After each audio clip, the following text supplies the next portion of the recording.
CM Revanth Reddy పాలనలో AP జలదోపిడి పెరిగిందన్నారు మాజీ మంత్రి బీఆర్ఎస్ వర్కింగ్ ప్రెసిడెంట్ కేటీఆర్. బంకచెర్లపై చర్చ జరిగితే సమావేశానికి వెళ్లనన్న సీఎం రేవంత్ మీటింగ్కు ఎలా పోయారని ప్రశ్నించారు. కాళేశ్వరం, సీతారామ ప్రాజెక్టులకు అనుమతులు ఇవ్వొద్దని అడ్డుకున్నదే చంద్రబాబు అని విమర్శించారు. గతంలో రాయలసీమ, ఆంధ్ర కూడా బాగుండాలని, గోదావరిలో మన వాటా తేలాలని కేసీఆర్ అన్నారని చెప్పారు. బంకచెర్లపై కాంగ్రెస్ ప్రభుత్వం స్టాండ్ మార్చుకోకపోతే మరోసారి ఉద్యమానికి బీఆర్ఎస్ సిద్ధం అవుతుందన్నారు కేటీఆర్.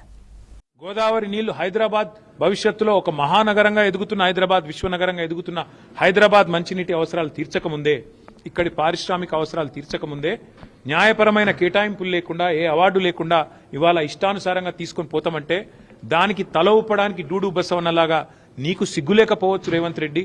కానీ తెలంగాణలో ఇంకా చైతన్యం ఉంది. తెలంగాణలో హక్కులు కాపాడడానికి కేసీఆర్ ఉన్నాడు, బీఆర్ఎస్ ఉన్నదని మర్చిపోకు. బనకచెర్లను ఏదైతే ఇలా తెలంగాణ సమాజం ముక్త కంఠంతో వ్యతిరేకిస్తున్నదో దానికి అనుకూలంగా ఇవాళ కాంగ్రెస్ ప్రభుత్వం కనుక తన వైఖరి మార్చుకోకపోతే తెలంగాణ ఉద్యమాన్ని పోలిన స్థాయిలో మరొక ఉద్యమం తప్పదు. ఇప్పటికే విద్యార్థులు, రైతులు, అదేవిధంగా తెలంగాణ సమాజంలోని అన్ని వర్గాలు ఈ ప్రతిపాదనను వ్యతిరేకిస్తున్నాయి. గతంలో ఏదైతే తెలంగాణ ప్రభుత్వం కేసీఆర్ గారి నాయకత్వంలో చేపట్టిన ప్రాజెక్టులున్నాయో వాటికి అడుగడుగున అడ్డుపుల్లలు వేసిన కాంగ్రెస్ వాళ్ళు, టీడీపీ వాళ్ళు ఇలా మళ్ళొక్కసారి తెలంగాణ ప్రయోజనాలకు విఘాతం కల్పిస్తామంటే చూస్తా ఊరుకోవడానికి బీఆర్ఎస్ సిద్ధంగా లేదు. ముమ్మాటికి ఈ విషయంలో బీజేపీ ప్రభుత్వం కూడా తన వైఖరి చెప్పాలి. కేంద్రం నోరు విప్పాలే. ఎవరో ఎల్లయ్య పుల్లయ్య మాట్లాడు కాదు, కేంద్ర జలవనరుల శాఖ మంత్రి మాట్లాడాలి, కేంద్రంలోని ప్రధానమంత్రి గారు మాట్లాడాలి, మీ వైఖరి ఏందో చెప్పాలి.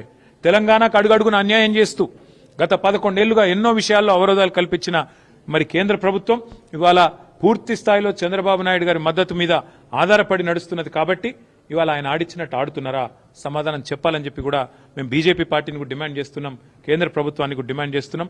రేవంత్ రెడ్డి గారు తన ఆలోచన సవరించుకోవాలి.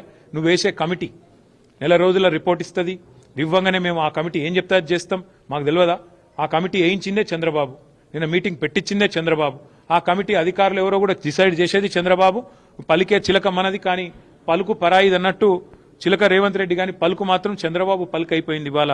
అందుకే ముమ్మాటికి ఈ ద్రోహపూరితమైన ఆలోచనను, తెలంగాణ రైతాంగానికి, రైతాంగ ప్రయోజనాలకు ఉప్పుపాతరేసే ఆలోచనను బీఆర్ఎస్ నిర్ద్వందంగా తిరస్కరిస్తుంది.